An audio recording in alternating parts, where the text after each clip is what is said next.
jurídica, la sociedad en sentido general. Legal Radio está en el aire, la institución más grande del pensamiento jurídico en radio, donde la sintonía es legal. Muy buenos días, Evelyn Torres, querido Francisco Manzano, ¿cómo están ustedes?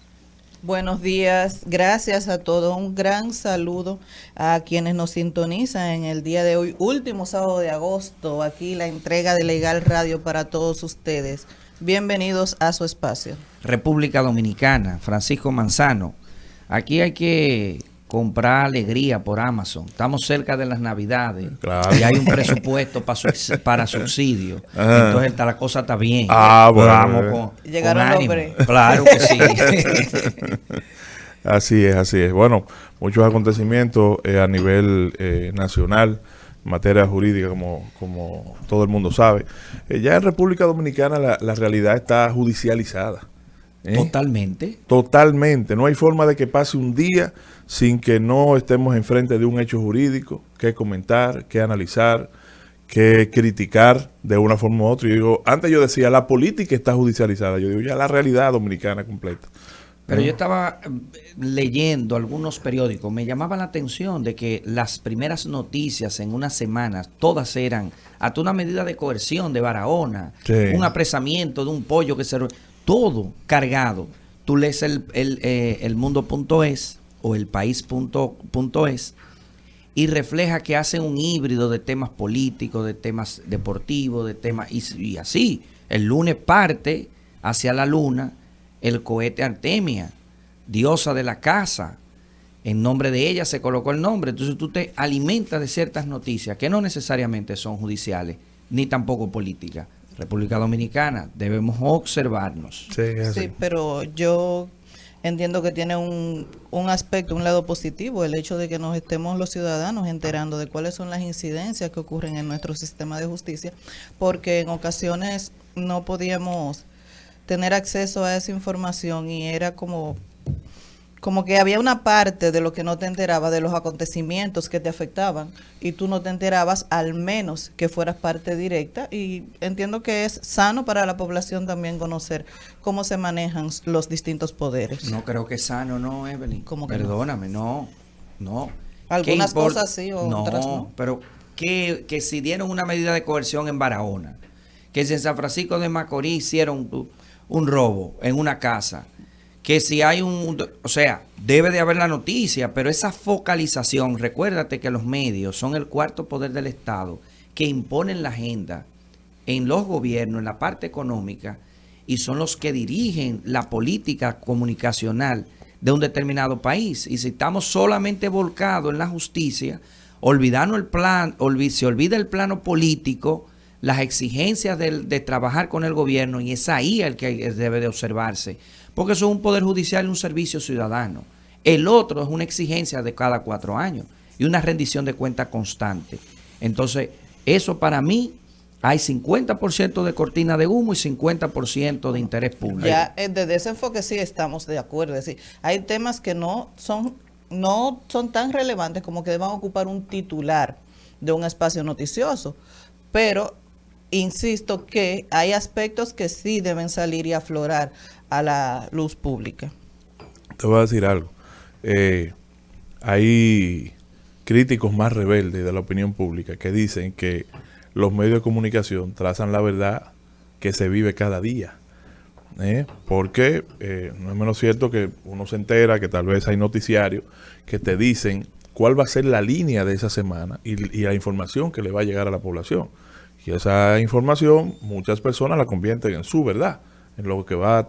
Sin embargo, posiblemente detrás de los bastidores pues se esté cociendo otro tipo de información, pero que no sale a la luz pública. O sea, te estoy hablando de medios que no son responsables. Este medio es diferente. Sí, señores, y hablando de información y de las publicaciones que salen en la prensa, pues comencemos con las incidencias relacionadas con nuestro sistema de justicia, con los temas que interesan a la comunidad jurídica. Y creo que el primero de todos debe ser las diferencias, llamémoslas así, que se han suscitado en la Procuraduría General de la República, donde al parecer una simple instrucción por parte de la Procuradora General de la República a la Directora General de la Persecución o Nacional de la Persecución, pues trascendió más allá de lo que debió, precisamente en ese orden que dice Manzano, de que todas las informaciones o todas las incidencias que acontecen a lo interno del Poder Judicial y de su dependencia, pues están siendo publicadas y cada quien asume la verdad dependiendo de la forma o de la parte con la que esté de acuerdo. Por otra parte, también ha ocupado un gran espacio en el tema judicial la libertad de Andrés Castillo, señores. Sí, fue acusado de acoso sexual a una menor de edad. Trascendió que le impusieron la libertad pura y simple. Esto impactó grandemente, sobre todo a aquellas personas que protegen, que trabajan ese derecho de protección a la niñez y adolescencia. Y ahí sí me fijé que la sociedad civil, es decir, llámese el ciudadano común, muchas mujeres se pronunciaron en contra en las redes sociales. Muchas madres se pronunciaron en contra de esta medida de coerción. Creo que todavía nos queda un poco por avanzar y entender que hay momentos en los que simplemente no procede imponer medidas. Ya los detalles pues podremos brindarlos más adelante.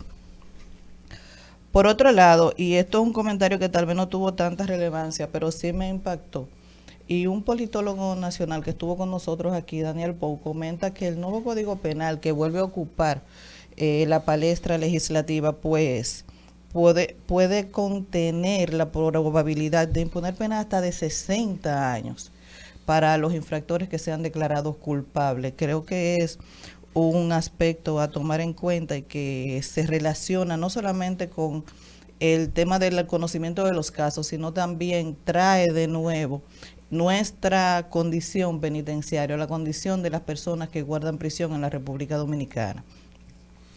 Y siguiendo con las informaciones, señores, la Junta Central Electoral también sometió a la justicia a varias personas que conjuntamente con empleados o personas que pertenecen al cuerpo de servidores de la Junta Central Electoral y un ministerio público adscrito a la Junta Central Electoral. Yo no lo sabía, es decir, no me había enterado de que había un fiscal adjunto para asuntos electorales, pues sometieron a la justicia a varias personas por usurpación de identidad. Considero que este es un gran paso de avance y que se relaciona directamente con el tema de la seguridad ciudadana, el tema de la identidad, implica también el aspecto de los ciberdelitos que tanto hemos tratado aquí y la vulnerabilidad de todos los datos que realmente reposan en las nubes y en las distintas redes sociales.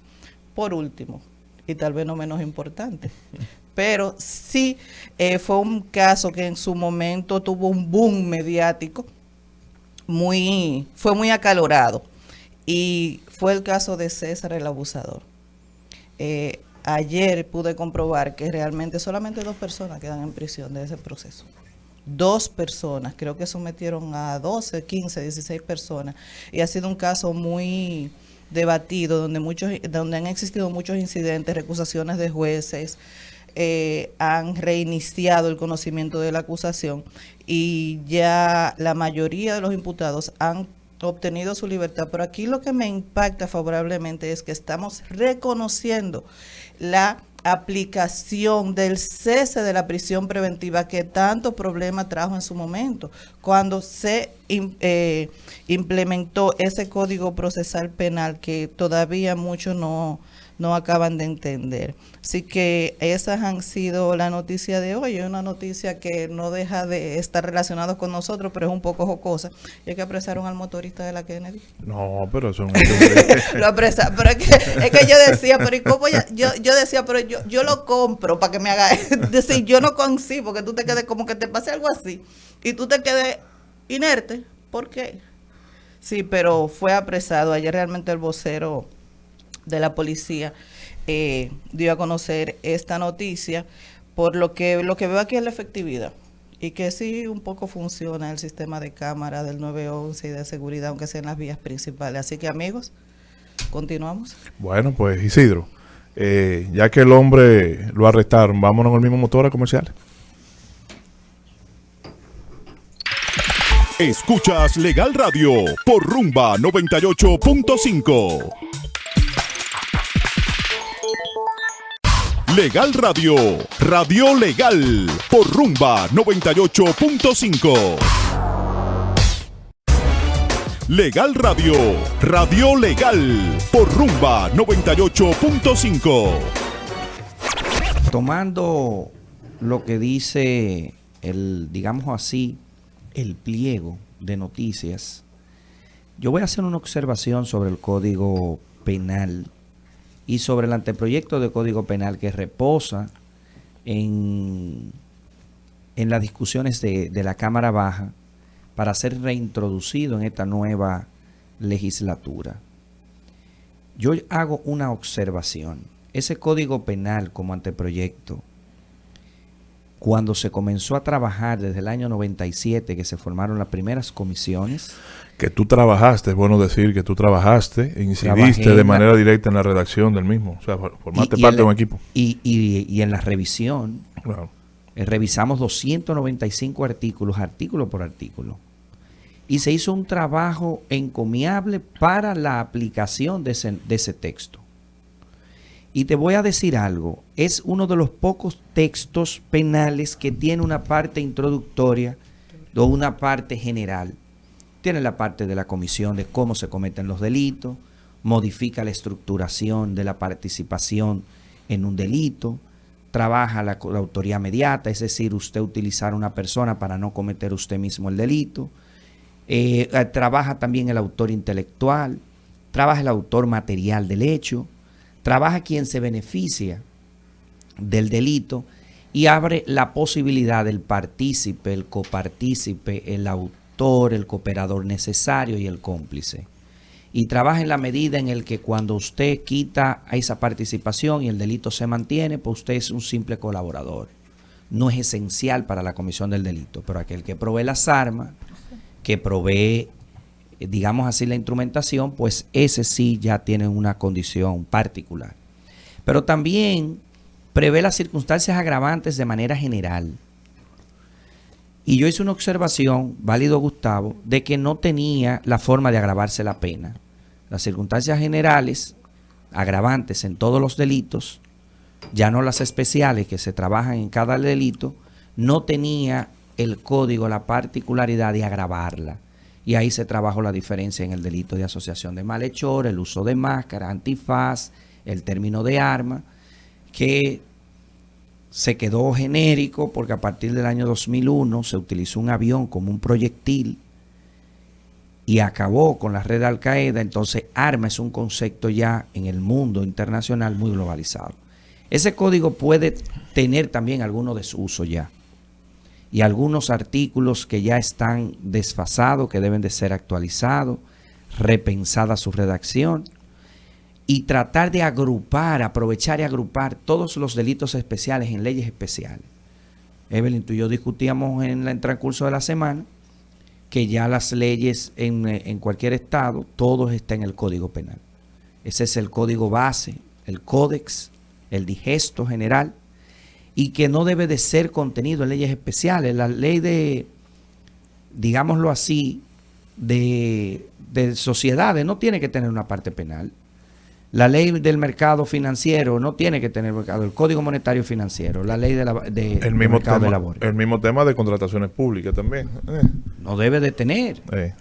Para poder separar la parte administrativa de la sancionadora a la parte penal que debe de entrar en última ratio cuando ya no hay forma de solucionar. Entonces, tú sabes, perdón, antes que tú continúes, ¿tú sabes que cuál ley posee sanciones penales y que posiblemente no estén previstas en el Código Penal?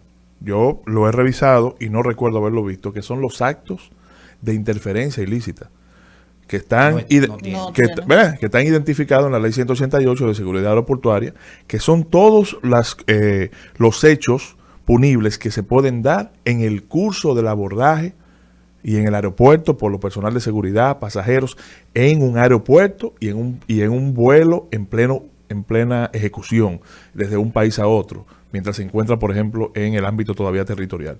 Todas esas conductas que pueden darse ahí, esas conductas delictuales que se dan en ese ambiente, no están y son llamados actos de interferencia ilícita, que deben ser revisadas también e insertadas en el Código Penal. Sí, pero fíjate que eso nos está trayendo, no solamente en ese caso que tú apuntas, Gustavo, sino que en otras legislaciones, por ejemplo, tú te ves, o en otras leyes especiales, te ves obligado a analizar la conducta y ver en qué tipo penal del Código Penal encaja. Entonces, muchas veces tú no puedes hacer como esa aplicación, esa subsunción de esa conducta en un tipo penal.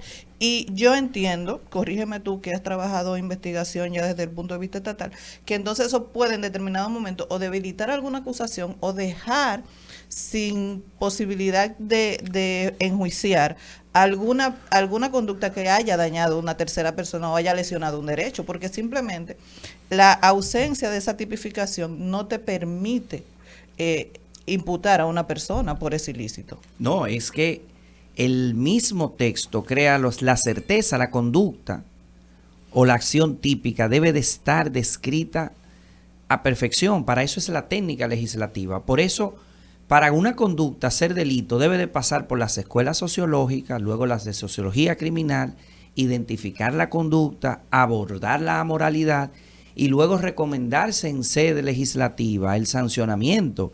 Para eso se nombran entonces a los especialistas de esas áreas para que rindan informe.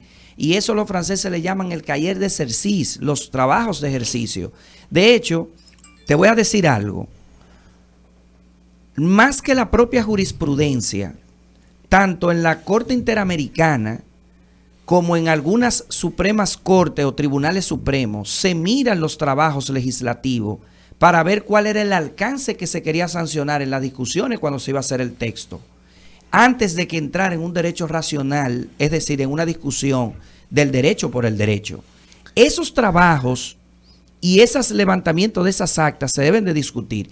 No las hace el Senado. Y cuando las hace, la discusión que recogen es, Manzano, pero ahí debería de haber un ahí deberá un podrá. Superficial. Manzano, lo que pasa es que tú estás pidiendo demasiado. O sea, tú me estás hablando ya de ciencia de la legislación. Pero hay un reglamento. Sí, pero espérate. Uno de los reglamentos más completos. Una cosa es que haya un reglamento y otra cosa es que haya formación. O sea, tú me estás hablando ya en su estado más puro del derecho parlamentario y la ciencia de la legislación. Los legisladores no manejan eso. Perdón. En este país no se maneja eso. Pueden haber 60 reglamentos, Gustavo, pero formación no hay. ¿Algún curso esa gente? Formación no hay. Perdón, pero ellos tienen asesores.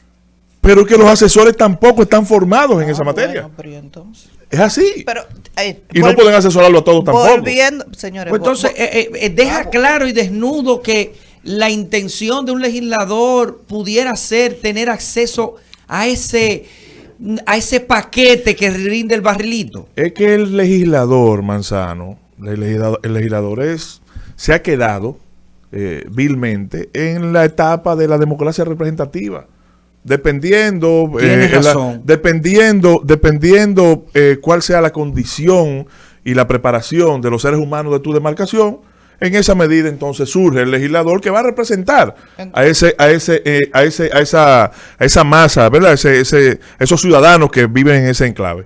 Sin embargo, cuando van al Congreso, no tienen la más mínima formación en las áreas que te estoy diciendo. Entonces, queda trunca la representación. Tú tienes la representación, pero a la hora de tú ejercer sobre la base del conocimiento, entonces te quedas corto y no puedes hacer la labor para la cual fuiste elegido. No sé si me doy a entender. Mucha gente dice, bueno, claro, pero que no se establece que tú tienes que ser profesional. Bueno, pero por eso mismo, porque va a depender de la demarcación donde tú estés. Pero a la hora de tú llegar y hacer una función integral de lo que es sobre la base de un derecho parlamentario y con una formación a nivel de ciencia y legislación, no lo tienes. Entonces no vas a poder hacer el trabajo. Tú me dices, pero un reglamento, pero preparación no hay. Y eso hay en la mayoría de los casos así. Pero que precisamente siempre ha sido un reclamo de mi parte, de ese tema de que estamos llenos de reglamentos, de leyes incompletas. Puede ser ese el origen de que no tenemos una formación parlamentaria efectiva,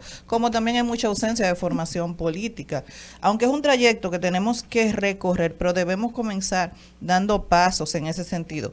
Es cierto que el Congreso Nacional está lleno de gente bien intencionada, pero no tenemos tampoco la idea de que, aunque representamos una localidad o nos representa un legislador en una localidad, tu labor va a impactar a la nación, va a impactar a todo el mundo. Entonces tú me dices a mí, bueno, se necesitan regularizar, tipificar toda la conducta, pero por ejemplo, una salvaguarda de eso puede ser, como bien apuntabas al inicio de tu comentario o de tu intervención, la creación de tipos generales, la condición de qué puede ser un arma, de que se deje interpretativo a ver el daño que ha causado o no.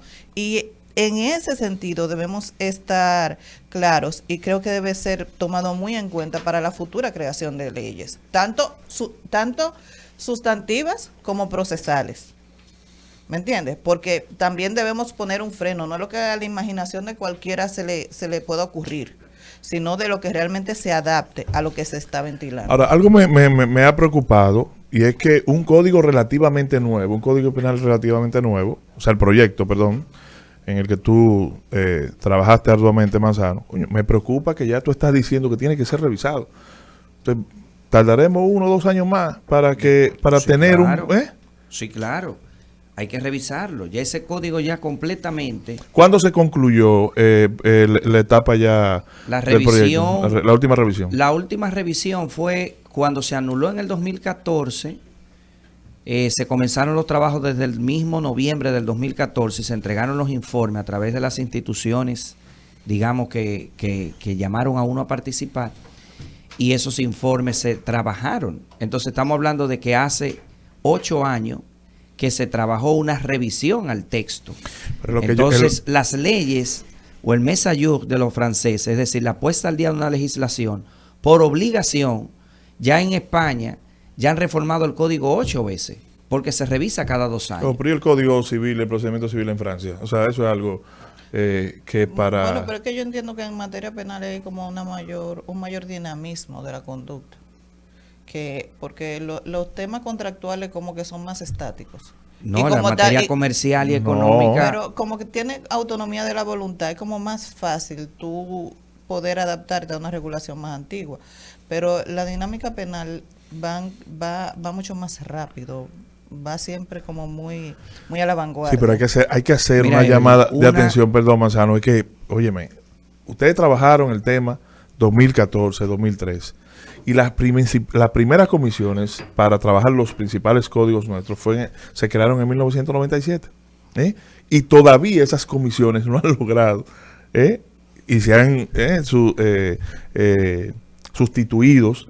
Todavía al día de hoy no tenemos un código a partir de la creación de esas comisiones. Pero que tú sabes la razón es la discusión de si el feto se desarrolla conforme a la vida, entonces un solo artículo. Como no hay veto parcial, que fue lo que discutimos en su momento, que si el presidente solamente observa un solo texto, debería de considerar el Tribunal Constitucional el de la aplicación del veto parcial, de simplemente mandar a análisis un solo texto y que todo el texto que no se cuestiona de manera íntegra. Y decíamos que era un poder desbordado que tenía el presidente, porque si observaba inclusive la aplicación de la ley, que debe de ser temporal, un principio, se tenía que devolver la legislación completa, como pasó cuando se declaró Loma Miranda ley, parque, con la mayor reserva de aplicación. El presidente Danilo Medina observó 3 artículos y se devolvió la ley nunca fue sancionada como ley, como tal. Y tuvo que el Tribunal Constitucional declarar que en la interpretación de la norma constitucional, eso estaba en la esfera de protección desde el fuero de la ley de carácter constitucional. El Código Penal es un instrumento que hemos dicho es el más necesario. Nos falta sancionar el sicariato, muerte por paga. La autoría intelectual. La autoría intelectual.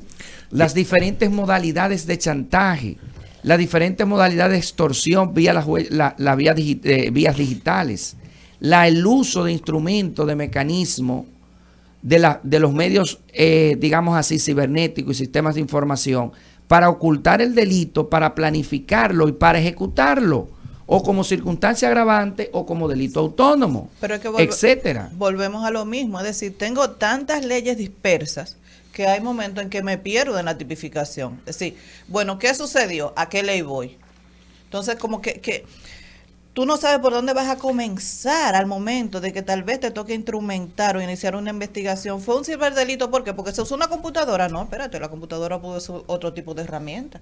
Pudo ser de acceso, pero no necesariamente el delito tú lo cometiste con ese dispositivo electrónico como un elemento esencial de la tipificación o de la afectación. Entonces, ¿dónde voy? O voy al Código Penal o voy a la Ley de Ciberseguridad, y eso realmente debe regularse. Lo que se intenta es, la propuesta de Manzano es que si tú aglutinas todos los delitos que están identificados en leyes especiales, que puedan ser aglutinados en el Código Penal. Eso no quiere decir que no van a seguir surgiendo modificaciones al Código, porque las conductas están ahí, son variables, y tenemos suficiente ciencia para estudiar lo mismo. Sin embargo, por lo menos un aglutinamiento, ¿verdad? Un conglomerado, una concordación inicial. Sin embargo, y esto ya sería una antítesis, la única forma que una gran parte de la sociedad o una gran parte de la comunidad jurídica observa que puede ser aprobado el Código Penal es si dejamos en una ley especial posterior el tema del aborto. Eso debería ser. ¿Eso ¿Por qué? social? Porque, Eso es social. bueno, pero ahí está el tema, que vamos a tener que sacar el aborto a una ley especial para poder aprobar el Código Pero Penal. mira, yo te digo Mientras algo. la intención del Código sea aglutinar las leyes especiales. Políticamente, yo sacrifico y Es una digo que estrategia, hagan- es una estrategia. Pero ojo, mira, que lo sancionen el aborto. De hecho, no existe política criminal para persecución de aborto. Tú agarras 20 años y analizas 20 años de sentencias en la Suprema Corte de Justicia y no te vas a encontrar una sola sentencia que haya llegado en contra de alguien que haya sido sancionada de aborto. Eso es una discusión meramente teórica, meramente reconstructiva, para generar dos polos opuestos en una discusión académica. No existe ni siquiera una sentencia es que de la han primer llevado al ámbito grado. espiritual. No, lo que pasa es que si no existe en política criminal real una sola sentencia emitida por la Corte confirmando o infirmando o reformando o revocando una sentencia de primer grado, lo único que hubo en una de las provincias fue una medida de coerción que se le intentó dar a una joven de unos 19 años que había quedado embarazada producto de una violación y que ella intentó practicarse un aborto. Entonces, eso para mí en cosas, si debe de ser sancionado, amén de las situaciones que al final lo decide el Tribunal Constitucional. Ese era mi punto. Yo creo que eso es un tema que va a tener que decidir el Tribunal Constitucional. ¿Por qué? Porque hemos creado una tensión de derecho y, como tú bien dices, Gustavo, decía, es un tema político de un lado, social de otro, la iglesia, la católica, de otro lado, o todas las iglesias con su postura de manera firme. Ahora, si yo tuviera poder decisorio en el país, yo pagara el precio de la exclusión o de la sanción del aborto. Isidro, después de los comerciales venimos con los Escuchas comentarios. Legal Radio por Rumba 98.5.